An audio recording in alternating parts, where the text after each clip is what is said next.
right? Now, many of you may have heard of AI-driven, data-driven gender biases, whether it is in hiring decisions. Amazon famously pulled back on an AI-driven hiring algorithm that was naturally favoring men, right? Guess what? Because most of the men in leadership positions, most of the leaders in leadership positions are men, right? So you just don't have enough examples of women who've succeeded, and therefore, what is AI based on? Training data, the bulk of which is successful with men, right? In this instance.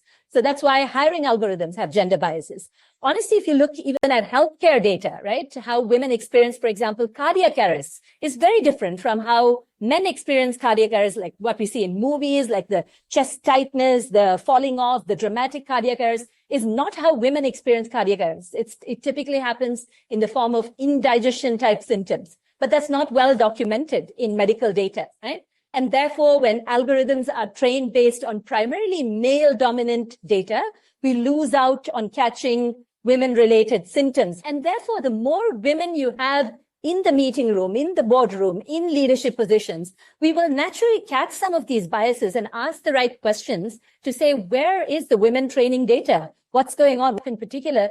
There's so much that we as women can do. And I would encourage all of us to focus on that, the glass half full, the impact that can be had, rather than on what's the barrier that's getting in the way, for example, of you being the only woman in the boardroom.